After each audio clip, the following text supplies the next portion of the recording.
People online are only able to tell you that you shouldn't go to university because usually their craft can be performed and learned by anyone, while not anyone can perform the craft of someone who went to uni before going there. Yeah. When I was in school, I thought I'll definitely go to university and will study, as this is what you do, right? When you obtain your high school diploma. I was super unclear about what exactly I'm going to do. I think basically almost just before graduation. And around this time, around the time of my last exams that I had to write, I received an offer from a friend of mine who had his own online business, and he offered me a position in sales in his company. And it sounded amazing. I would have a good salary. There was the option to become closer at some point. Yeah, a closer is someone who is closing the deals for the company and thus earning a fixed salary, but also a commission on every close that he had done. Yeah, and thus there is the potential to earn much more money. And for me, back then it was like incredible. It was amazing, and I took the opportunity and I really put in a lot of effort into this work. And during the first couple of months, it was fun. It was cool, actually. It was very interesting because I enjoy talking to people. This is also one reason why I'm doing this project. I enjoy talking to people. It was cool also to convince people or to win people back and thus have like quite direct impact on the company, on the company's success, and also on the lives of the people who became clients, and many times became quite happy that they became clients. Yeah, and at some point it became very monotonous. Yeah, because in the end, sales is a quite monotonous thing. You have to present something, you have to present the same thing over and over again. It's always the same. And I don't like monotony at all. I love variety.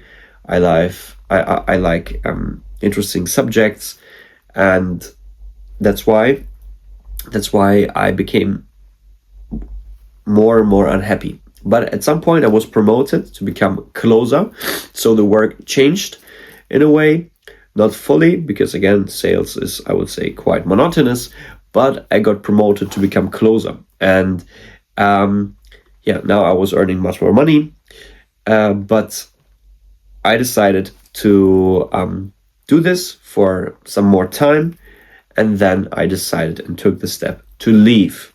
Yeah, and now again, I was super unclear in regard of what I'm going to do, what the next steps are, and so on and so forth. And one thing that was very interesting at this point in time was the aversion that I had in regard of going to university. Yeah, and I was thinking about myself as if I'm some kind of mediocre loser if I would actually go there.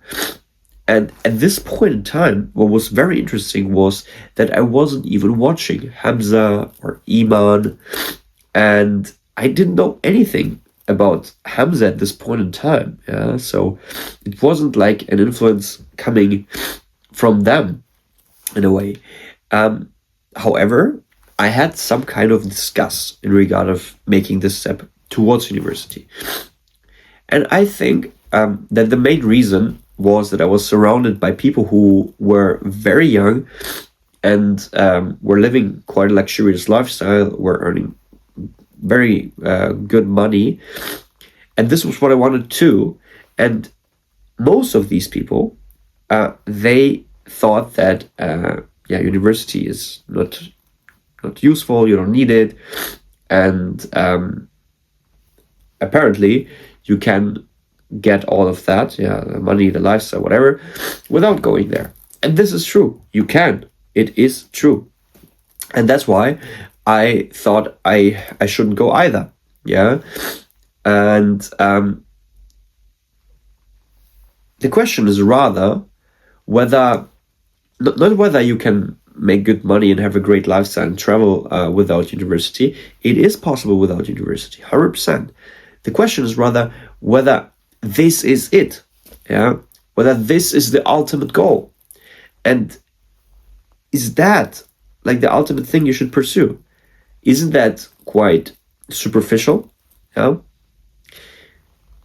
However, my parents were engineers, yeah, and thus they basically pushed me to pursue studies. Yeah, I mean, in the end, I could have said no, but they really insisted that I try, that I give it a chance, that I pursue this opportunity. Yeah, and I did, and I was very fortunate that I was admitted to one of the best universities for business in Germany, and that I was able to study with very ambitious people, yeah, with a cohort of some of the best high school graduates of the whole country. This was a great honor and great fortune. And once I arrived there, and once I began studying for a few months, I understood, yeah, the real benefit of this university thing. Yeah, and Iman and Hamza talk about universities in a way as if all universities are equal and as if all degrees are equal. Yeah, which is very interesting that Iman speaks about this subject and seems like very as if he has a lot of experience, while he has never gone to university himself. Yeah, and thus, has obviously not all the information. Hamza went to university, but I don't think that he went to a particularly good one, and I also doubt that he used the chances that university provides you with. Yeah, and to think broader about what university actually provides you with, yeah, outside of the knowledge that you gain, I've thought of the concept of life setup. Okay, and this concept is useful to assess how nice basically your life is going to be, how interesting it's going to be, not only based on lifestyle aspects, your income and how much you travel, but rather on factors that go deeper, yeah, and make your life interesting and meaningful. So let's briefly speak about the criteria in the life setup concept. Yeah? And these criteria are basically criteria that can be applied to your career path, yeah, but also to how you're living your life in general, as I already mentioned. The first criterion in the concept is the access that you're having to learning curves. Yeah, how much do you learn in what amount of time? Yeah, the second criterion is projects you work on right now and will be able to work on in the future. People you know and will be able to get to know in the future is another criterion. Experiences that you have and will be able to have is another one. Growth you went through challenges that you have faced. Problems you get to solve for the world, and your understanding of the world. Yeah, those are the main criteria in the concept. And what I hope is that you see that these criteria are much more meaningful than just income, traveling, and living a great lifestyle in Thailand. Yeah? And this is why I speak about this, because I think they're very, very meaningful to strive for, yeah, and make up a very interesting and exciting life. It does not mean that you should not travel or that you shouldn't find travel nice. It's just more about the proportion and also about not focusing just on these things, like traveling and lifestyle, because I believe in life there are also other things that are very important. And by the way, I made a course where I extensively speak about life setup. If you're interested in making more out of your current life phase in school and broaden your thinking in regard of choosing a path for yourself, I have created the Life Setup Operating System, a course aimed at helping you to start working on a better life setup already in school, and improving your life setup in school, but also during your time after it, with modules in the course on thinking outside the box in regard of your career, long-term thinking, and I also have there an extensive analysis with many examples on good and bad life setups, real life examples, by the way. And you can find a link in the description below. Looking forward to see you there. Now, you have to decide for yourself, of course, what you find meaningful, and this is just a proposition. What you can or you could basically find meaningful for yourself, But these criteria, I have also seen them fulfilled in people that I personally find inspiring, like many founders, for example, that I saw either online or that I know personally, and that's also how I came up with them. Now, the question might arise: how does university tie into all of that? I mean, maybe that it sounds meaningful what you just talked about, Benjamin, but how does university tie into all of that? And we can make a brief analysis and just see how it does. So the first criterion has been the access you're having to learning curves. And in university, especially if you are at a quite good university and study something rather challenging, like, for example, STEM, which is science, technology, engineering, mathematics, or some other challenging subject, you learn a lot. So the learning curves during the studies are very high, and the learning curves after the studies, this depends a bit on the exact work that you do. But if you join some high performance environments like consulting, diplomacy, or I think also if you're like a junior doctor in a hospital, I would say the learning curves remain quite high. Another criterion I've spoken about was projects you work on right now and will be able to work on in the future. And again, let's look at some examples. So in uni, the projects you work on usually is the material that you study, and also maybe some projects in associations that you join voluntarily. And depending on what you study, you will learn material that will likely help you to understand the world around you better, or your field much better. So, for example, in engineering or physics, classical mechanics, quantum physics, atom physics. For example, in physics, in engineering, further things could be thermodynamics, energy systems, or mechanics and materials. And those would be like the projects that you work on, which I hope you find quite interesting.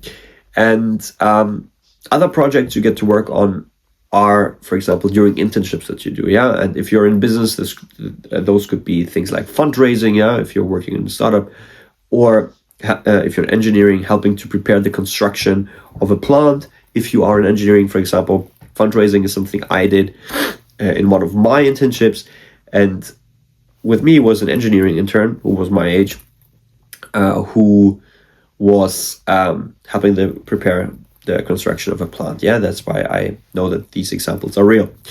Now, in medicine, projects you work on are subjects on things like biochemistry, microbiology, immunology, anatomy, and stuff like that. So I would say also quite interesting. In psychology, those could be brain psychology, social psychology, developmental psychology. So quite interesting stuff that you have to think about and learn about.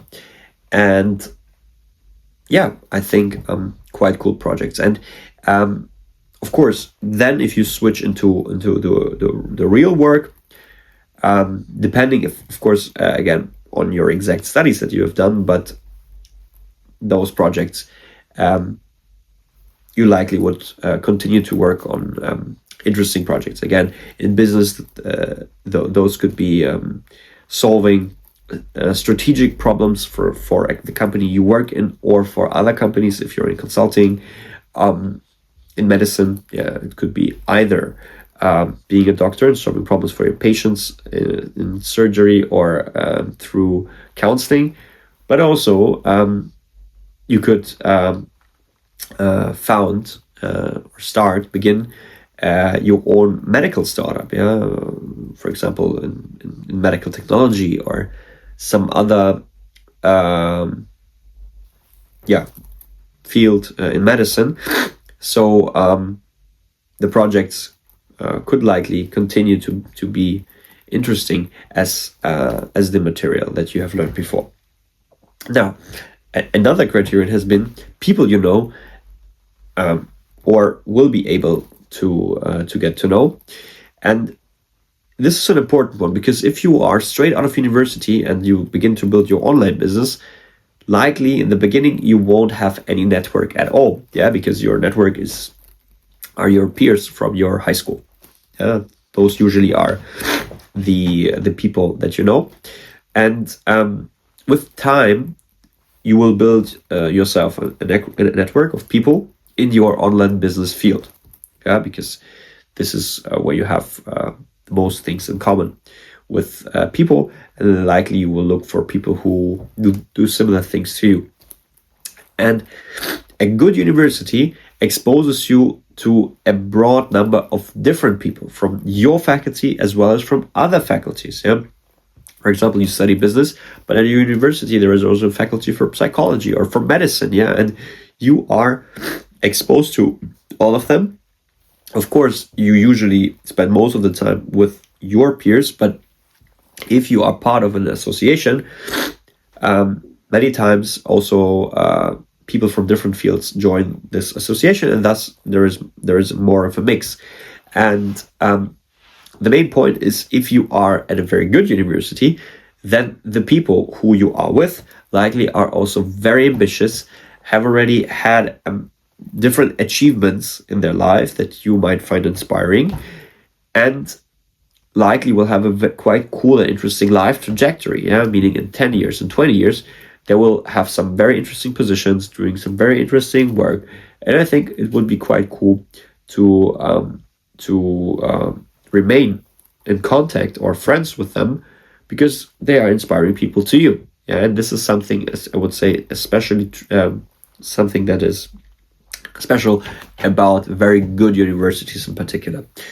Now, the point is, to wrap that up, once you finish university, you open up for yourself diverse options that might be much more interesting to you than just a typical online business. Yeah, you're not making just ads. Yeah, your craft.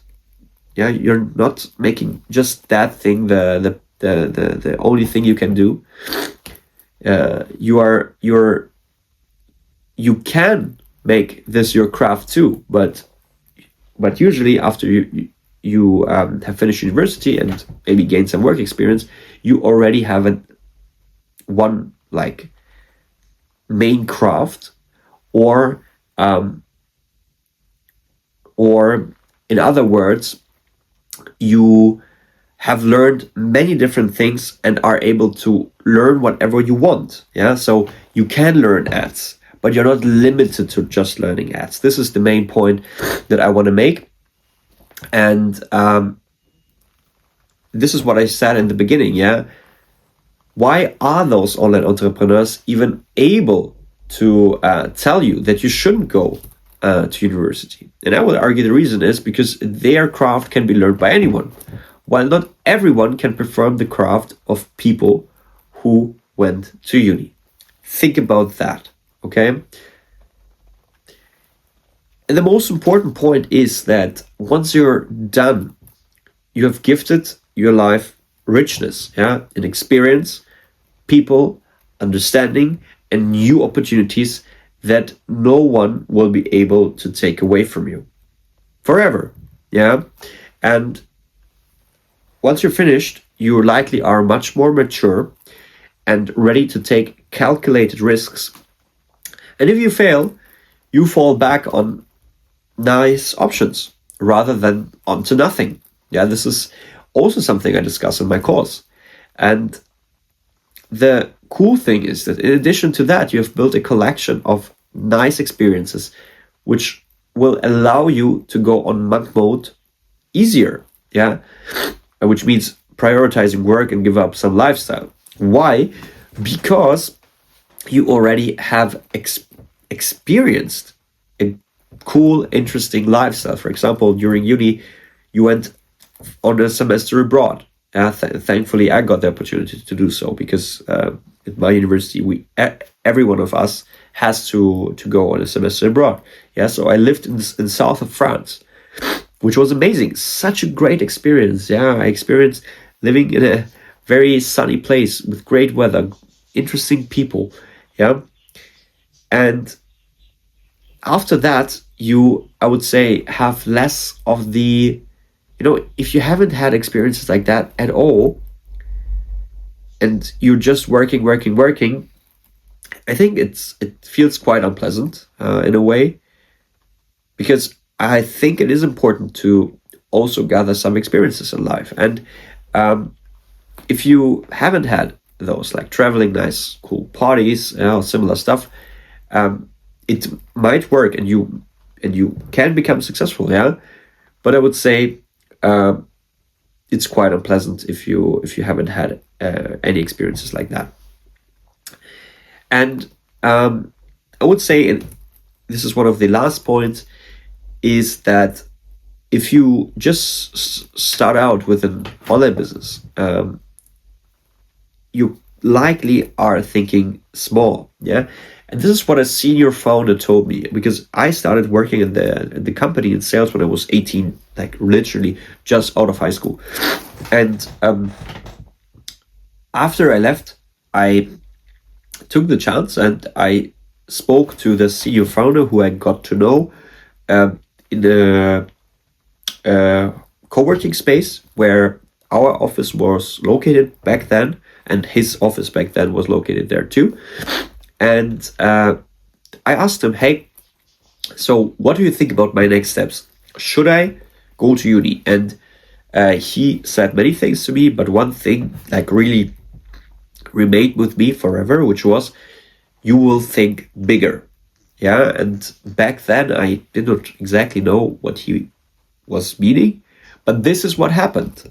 Yeah, prior I thought about making good money and having an impact. Yeah, after university I started to think about making good money, but achieve a global impact. Yeah, I was really thinking much bigger, and also I was more excited by complexity. Yeah, because this is another thing I mean by thinking small. I'm also meaning with that the type of business that you are thinking about. Yeah, because I forgot that out there businesses exist that are much more complex, and for me personally much more interesting and likely more exciting than just an agency, or course business.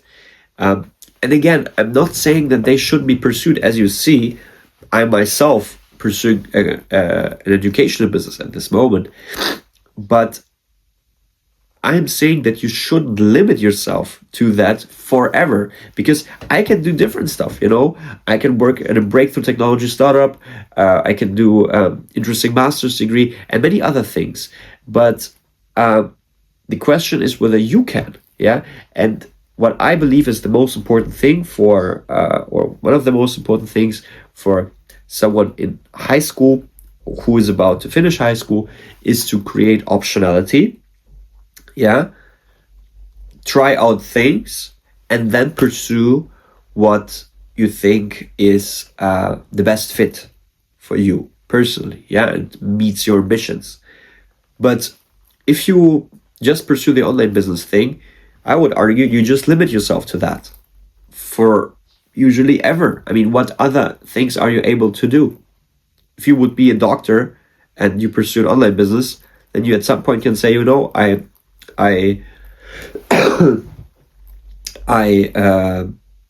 quit the online business, or I don't know, sell it or whatever, and I do something in medicine. For you, a move like that would be much more difficult. And this is why I created the concept of life setup. This is why I think it's something that is more important than just straight away pursue the online business thing. And yeah, going to uni improves your life setup.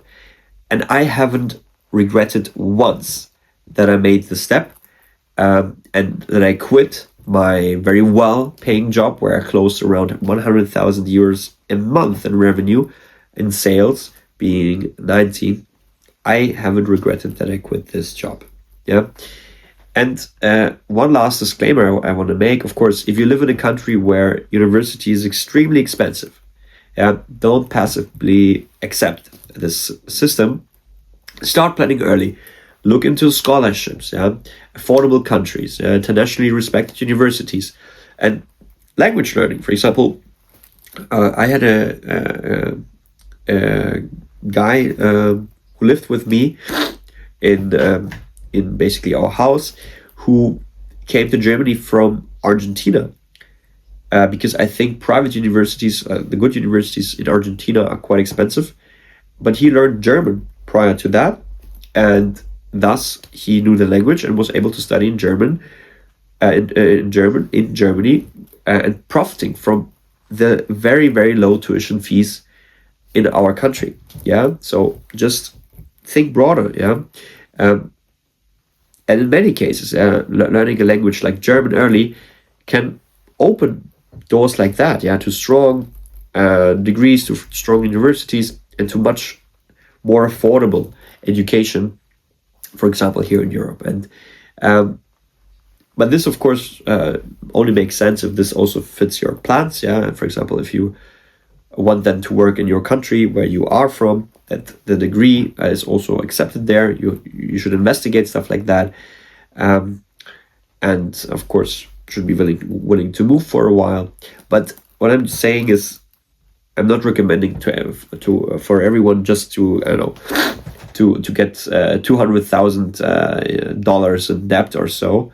Yeah, it always depends. Here in Germany, I think it's a very smart move to go to uni, especially to a good one. I think in many European countries it is quite similar, and you should assess this for your own country and maybe consider if you think about this option and you also see the value in it, then it makes sense to think broader how you can enable studies for yourself without taking on hundreds of thousands of dollars in debt.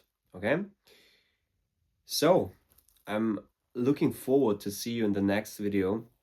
If you have any subjects that you would like me to talk about, just leave a comment underneath this video, and see you either in the live setting operating system or in the next video. Goodbye.